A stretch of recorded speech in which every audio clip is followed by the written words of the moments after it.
Have someone like Grok who's able to help you rotate from point A to point B as quickly as possible just by staying near a wall, and you just need to pick up rapid boots. This is bad coming in from the side of BTR. They need to pick something that is able to match or counter the engage and the quick rotations that can be provided by the Grok to the entire team of RRQ.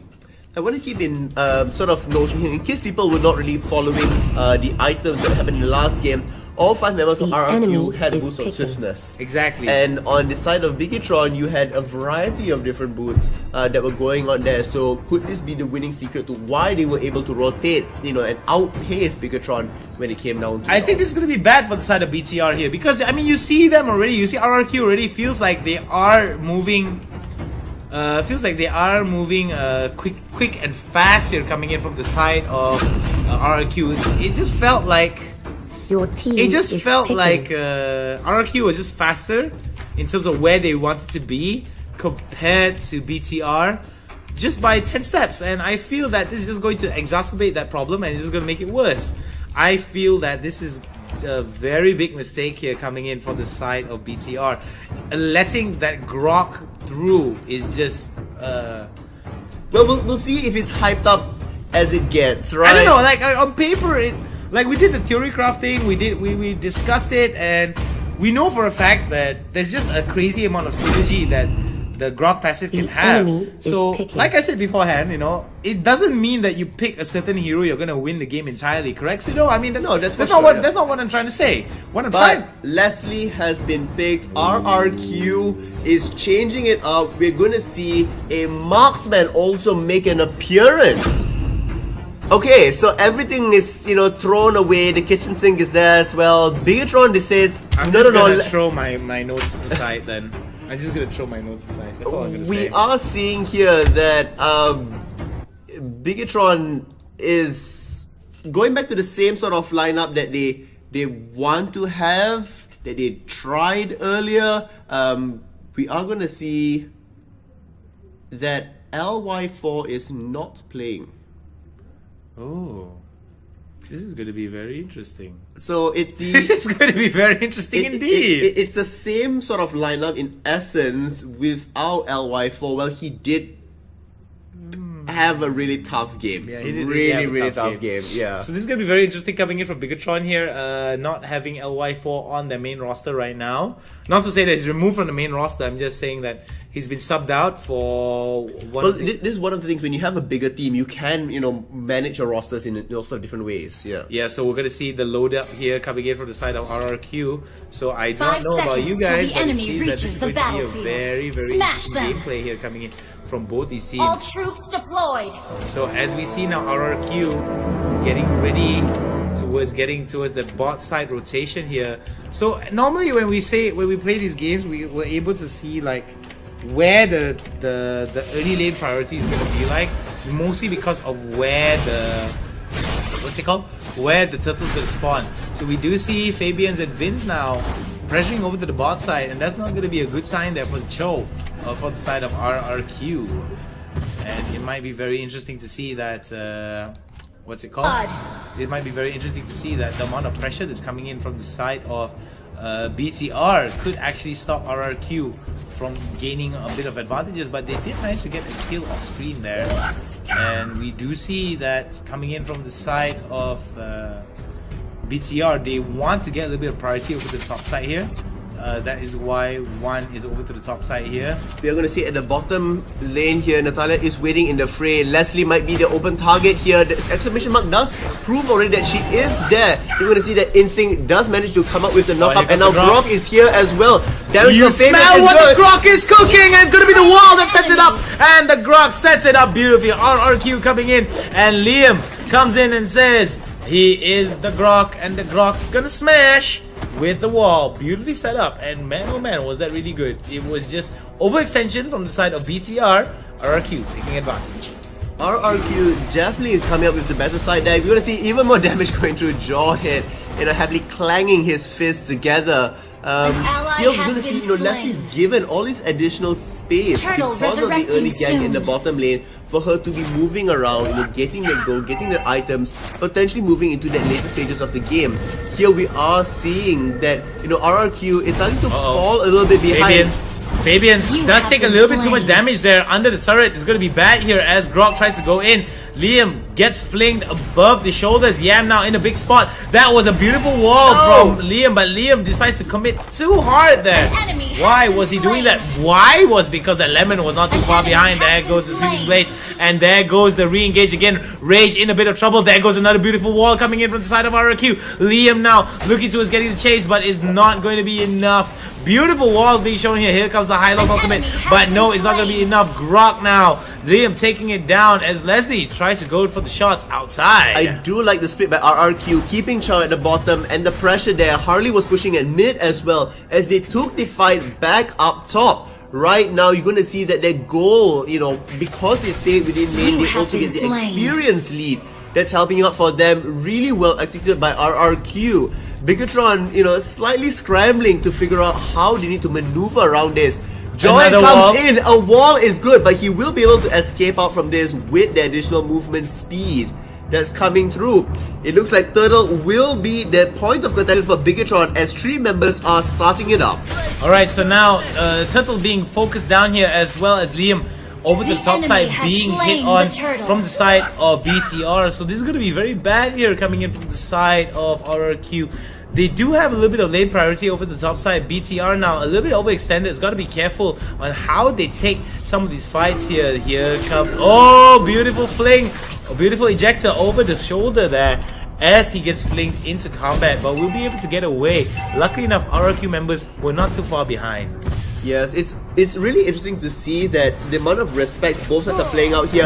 As Jawhead does get knocked up into the air, we're going to see Bigatron come back in. Unfortunately, not quite enough to bring down Harley. He will not be able to head away. I stand corrected on that bit.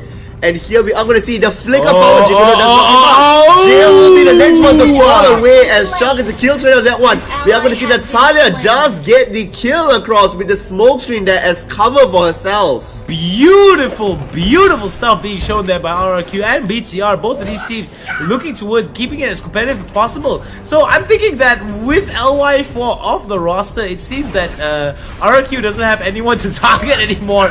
So we do see that Yam now in a bit of trouble and he's going to get taken down. Instinct, will your instincts fail you or will your instincts save you? Instincts will save him this time as he was able to Jit Kundo away.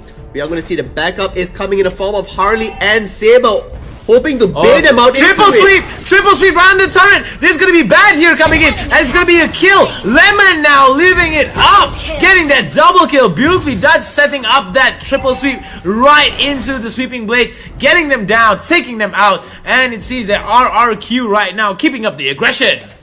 Well, we see that Bigatron is responding just in kind as well. The goal lead has shrunk down to less than 1,000 already as Turtle is coming up in the next 5 seconds. Alright, it seems that the Grok is stuck in a bad place, but it seems that they are now stuck in a Grok and a hard place. Between a Grok and a hard place. Beautiful wall there coming in. Yam comes in. Fabians solo. Still will manage to survive out. Here we're going to see that now Gushin is being chased away. Lesley does go in invisibility for a bit. The knockup is there. Gushin will be the next one to fall as RQ extends their kill lead even further. Harley now is going to be taking up his buff for himself. The bottom turret did fall, which means that they are having a little bit more area to maneuver over there. Lesley can farm up if she needs to, as the attention from Turtle will disappear given it's a 6-minute mark.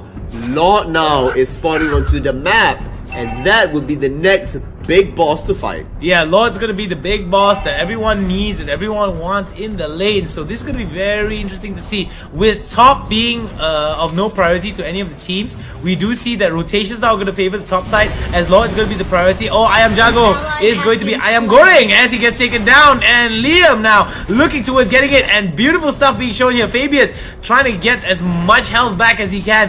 Liam now trying to find it out, but it seems that BTR now trying to slowly catch up. Jill trying to isolate Grok away from it, as Yam as well trying to go, and this is going to be bad here. Fabian's in a bit of trouble here. The fling is good, but it's not going to be good, as RRQ are going to have to fall back away from BTR.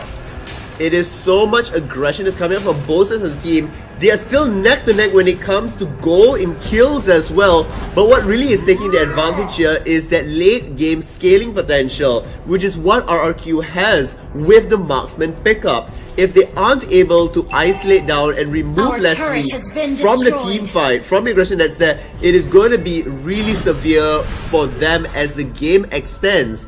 Bigatron does have a countdown clock that they need to be very cautious about. Definitely, and the thing about Bigatron is that with these scaling compositions, it's basically a fight against the clock. You need to punch the card in and settle the fight before it reaches a certain threshold within the game. As you can see now, BTR catching up slowly to RRQ, and look at that beautiful charge there coming in from Liam. Liam looking towards changing the outlook over to the mid side there, and beautiful wall, and look at the Lesley now.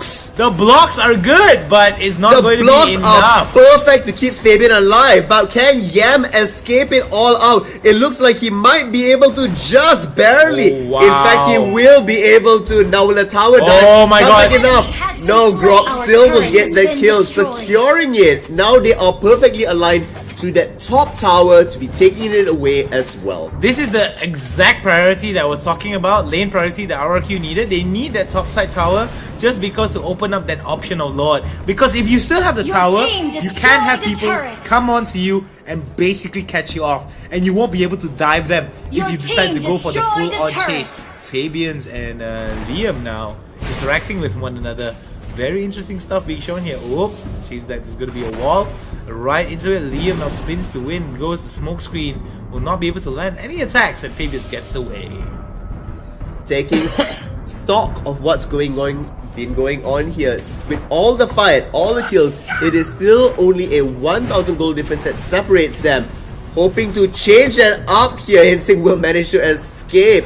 Bigatron is still trying to push their luck, trying to capture them off in that, mistaken moment, in that overextension, in any sort of moment. But RRQ is playing a pretty solid game, especially now moving in and looking for the kills back up top. No chance whatsoever. You got no chance, just like the song would say, no chance, and he's gonna go down. Beautiful stuff being shown here, but there goes another wall right into BTR. Vin is going to be the main focus here, but here comes the high loss coming in.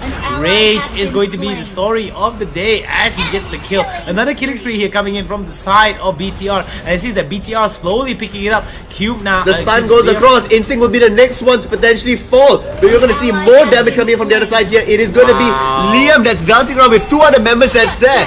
But they are diving behind the turret and taking so much unnecessary damage. BTR now. 5 men dead across. RRQ going to be happy to start up Lord, and there is nothing that Bigatron can do about it. Well, BTR now, Bigatron now looking towards getting that Lord, and they are going to take it up. RRQ in a lot of trouble here.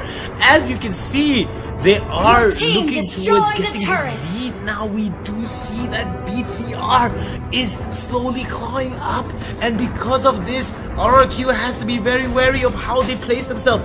Yes, they have a marksman that does tons and tons of crit damage, but whether or not the marksman is able to continuously throw out that DPS safely is yet to be seen. Lord now being pushed out into the mid lane, so this is the kind of breathing space that BTR needs. Comparatively to the first game, this is just a different level of BTR that we're seeing. I mean, Bigatron here is definitely trying to do their best. They were behind in terms of kills. Now they are ahead in terms of kills, and they are ahead in terms of gold as well. Which is really just helping them out here. Unfortunately, like I said, the countdown clock is there. Lesley can easily win a fight against them if she's in the right position. Liam here might get tossed back, does not quite find it, unfortunately. Liam will be, kicking himself just for that. The wall of separation does come across, but it looks like they will be opting to go for the safer option back up top as Hayabusa gets punished in the bottom lane. This is bad here coming in from the side of BTR. Very messy. Because Lord has been taken down already, so they kind of lost their breathing space, they should have actually stayed with the Lord and tried to defend it for as long as possible, or at least go for a split push option here. But it doesn't seem like a very good idea for the side of BTR now. So a little bit of nice little ejector right there coming in. A little bit of cheeky stuff being shown by by the Jawhead. We also need to be cautious here. We can see that Hylos is so low on mana at this point, so not really being able to utilize all the skills if a fight were to be breaking out. So they feel quite comfortable at this point. RRQ still very much holding on to it, although they are slipping away in terms of gold, and they do have a few more turrets that they can be taking to equalize that. Definitely, this is something that I feel that both of these teams can actually shine on, and because of how these two teams are actually playing it out, I love this kind of competition. This is the kind of competition that I was waiting for, to see both these teams 15 to 16, not that much leads, and as we can see from the itemization, it's fairly even across the board, in my opinion. It's fairly even across the board, except for the Hayabusa though, 11,000 gold. Well, that's just crazy.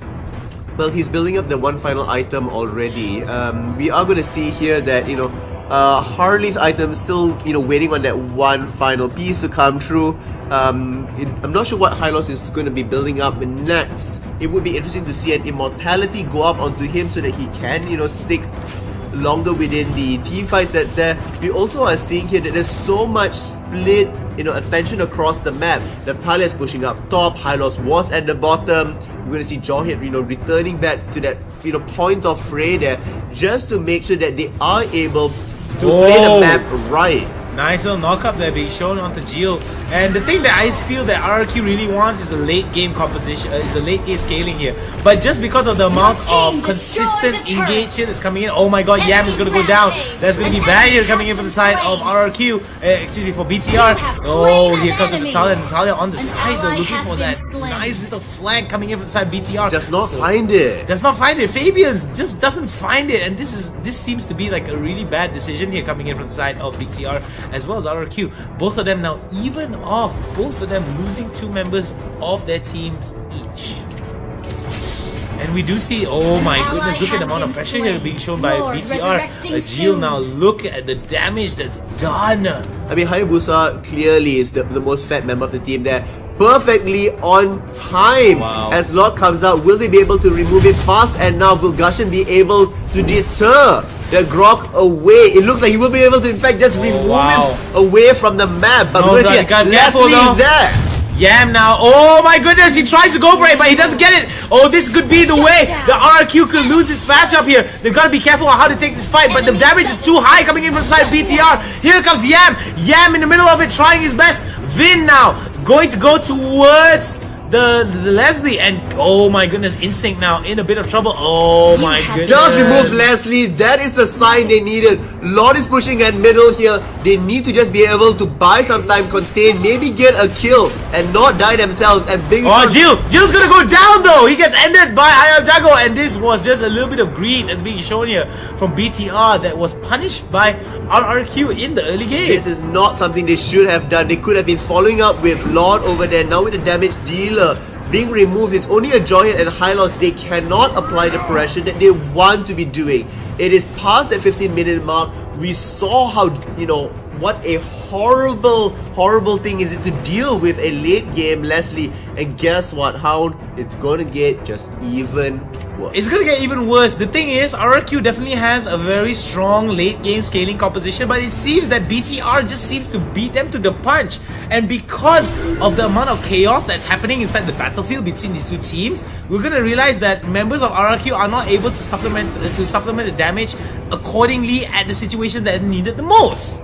The reason why Bigatron is able to do all of this is because of their positioning. There is a collapse. There is the the concave that is set up, so that you get somebody coming in with the flank that gets caught off guard, that you flicker into the wrong direction. Here we're gonna see Hylos Duck it, Oh my goodness, it's going to be bad here as the high loss ultimate has gone down. All the speed has gone up. Everyone is fast as Sonic as the fight is going to go all over the place. RRQ in a very bad spot, but it seems that RRQ are able to turn it around. Look at the amount of damage that Iron Jago is going to be throwing out. Vin now was able to get away, but over to the bot side there, bottom turret will go down. It seems that the split was definitely in favor of BTR. However, it seems that 2 for 1 will not be in favor of BTR.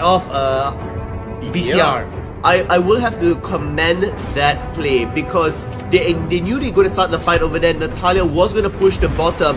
However, did they factor in that it's now my goodness, 17 minutes already into it? If they're going to keep split pushing like this with Hayabusa at top, can they sustain with the rest of the members of the team? 2 members are down. This is going to be a race for the base here. We have Saber at the bottom that's going to be dealing with him. The tower doesn't even go down. And now Bigatron might be in a little bit more of a better position just simply because RRQ decided to back off. They should have kept up the pressure. RRQ should have kept up the pressure. But at the same time, I understand where RRQ is coming from because they already had someone over the top side trying to push out. They already lost that bottom side already. Middle is exposed. 60 seconds until the Lord comes up. The next 2 team fights and the Lord race is going to be real here. But apologies for the base race, excuse me, for the base race pun. I thought it was going to be a bit of a base race. It was my bad. Saw the map a little bit wrongly. But I do feel that it's going to be a race for objectives as both of these teams were trying their best to secure whatever towers that they have in order for them to get more pressure. With the pressure relieved here from both these sides, we're going to see a fairly even fight coming in towards the 30-second mark here, in another 30 more seconds towards the Lord here. Because I believe that BTR does have the opportunity to go for the Lord. They definitely do have a most equal opportunity to be going for it. It looks like they are posturing with each other. They do spot, each other out, but there's so many immortalities up on RRQ's side. They need to bring on Lesley twice, Saber twice, and Harley twice as well.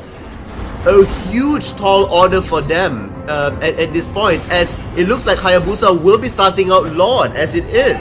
We are gonna be finding out, will this be good enough? And Natalia is still out of position here. Oh my goodness, it's gonna be bad here. BTR in a bit of trouble here. Rage does have to go away. Oh, the sweeping blade almost getting him, but not too far behind RRQ. But look at the back though, Natalia. Oh my goodness, Fabius, can he do it? Will he do it? No, he doesn't. They remove away the minion, therefore he was dealing less damage. What a clear understanding of how to avoid that from being a disastrous engage. Now Natalia is being removed out for 40 more seconds. Oh RRQ has such a good position to be taking out Lord. We're going to apply even more pressure with Jawhead there, but he's not the fastest pusher.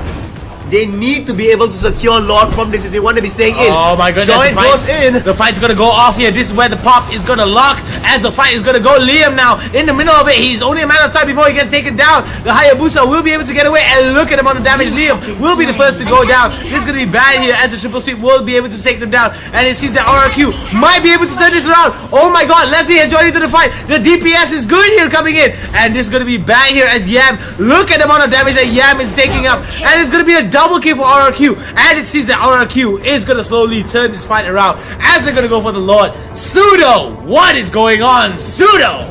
It is finding a needle in a haystack, or in this case, it's finding Lesley in a team fight.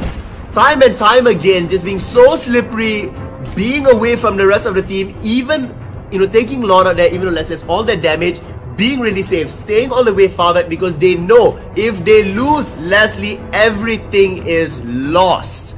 And that team fight was insane. The repositioning, the protection and body blocking for their own fellow members of the team was really spot on. Unfortunately, Bigatron, falling behind a little bit because you have Harley that's doing area damage. Cards are being thrown and you're going to get, 3 to 4 members that are being actively damaged. This is such a back and forth game being shown here by both these teams, but man, oh man, is it some kind of crazy level of damage here?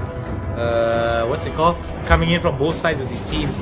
Both of them are just showing a very good, severe understanding for the side of for both these teams, because both of them just showing some. Oh, here we go. Tuturu is back at it again. The amount of damage that's going through on this Lesley is I can't just wait to see the stats later at the end of the game here. But we're going to see no. one person get caught out. That's going to be Lemon. Lemon does pop the immortality, but I am Jangan is there as well. They're going to have to engage now. They're going to have to engage. Yam now in a bit of trouble here. But it does survive on that final last bit. It means that, you know, without him dying, he just go back, heal, and the pressure is still very much on. Bigatron is taking more and more ground when it comes to it. That quick pop away means that immortality is being removed. Just a little bit easier to be going for the next team fight. This sort of, you know, skirmishy guerrilla tactics that Bigatron is using will help them leaps and bounds into the next fight. BTR needs to get to Lesley. They need to get to Tuturu. They need to stop him. The amount of damage that he does with just his basic attack. It's going to be a collapse. Oh, the collapse is going to be real here. Will BTR be able to get into the winning objective here as they're going to go fight it out? RRQ in a bit of trouble here. The Jeet Kundo is good. Here comes the ultimate. This is going to be bad here coming in from the side of RRQ. They need their main damage healer. There is Tuturu. Tuturu now doing as much damage as he can. Getting the mega kill. And it seems that RRQ trying to turn it around. This is going to be bad for BTR. Beautiful flick there coming in, but will it be enough? Tuturu, look at the amount of damage that Tuturu is doing, and it seems that BTR is going to be a bad spot. Triple sweep to lock them down, and it's going to be BTR that bites on their words. Man, oh man, 3 down. Not a single member of RRQ gets taken down. As much as Bigatron softened RRQ up, that engage that came out was unnecessary. I mean, the first few hits hardly did any damage across because you have so many defensive items at this point. And you know, and still chasing it further and further was not quite what you need to do. Rage is there. Rage does throw it. The Lord, will Vin be able to steal it though? Oh, luckily enough. No, it is going to be Tuturu just gets secured. Tuturu getting that kill. The wall goes down, and this seems to be the dismantling of BTR's very, very strong lead early on, and it seems that RRQ might be able to turn this around. Oh, Fabian's now in a bit of trouble. Fabian's gonna get locked down and will be shot with the Lesley ultimate here, as Lesley now pushing it out. All they need to do is protect the Lesley, and Lesley will be able to do the damage. Look at the amount of damage that the basic attacks are doing. Unstoppable is the Lesley. Tuturu now keeping it up, keeping it sexy, and keeping it hot. Fabian is now looking for the flank. Will he be able to get the flank though? If he gets the flank, he will be able to do it. 2049 crit per auto attack. That's just an insane level. That's just how crazy amount of damage that Tuturu has in this late game composition here. It is crazy how Tuturu is able to, you know, execute really at this point, but it's also a huge testament to Bigatron out here, where they are able to, you know, land their defenses multiple times away here, you know, making sure that they are removing the waves away, simply so that the Lord, for instance, here can't be pushing, or they cannot be overextending and staying here. Huge props to both these teams for having what a stellar match coming across. A battle of minds and strategy here. Whoa, beautiful way of the dragon there to stop Yam from coming in, and this is exactly where they need to take the fight here. The positioning coming in from the side of BTR is not good. There's going to be a fight here. They just need to clear the minions. If they clear the minions, they'll be fine. They can't do it though, because look at the amount of damage that Tuturu is doing. They won't be able to do it. And that's it. RRQ with a nail-biting fight, winning over BTR. Victory! Really well-deserved win by them. Both teams played phenomenally on both ends of it, and just looking at the terms of items, everybody is completely filled up. Everybody is crazy up there. Looking at Lesley up there, almost 20,000 as well. What a good game. Marksmen are not in meta anymore, I think. Hey, look, this is not just any marksman. This is Tuturu playing the game out there. 15. Holy cow. 156,000. Holy cow. Holy freaking cow. You guys see this? You guys see this? My hand is shaking from the amount of excitement I have. Like, that's just insane, isn't it? It's crazy. I mean, they played that really, really well. And on top of it, to add it on, Tuturu freaking Ru, bro. Tuturu freaking Ru. That's all. That's all I gotta say. What I have to say is that with LY4 being subbed out in that game, LY4 was also really known as like the, you know, the epitome of what the marksman player was. Exactly. On the Malaysian Singapore scene, and Indonesia shows up really well.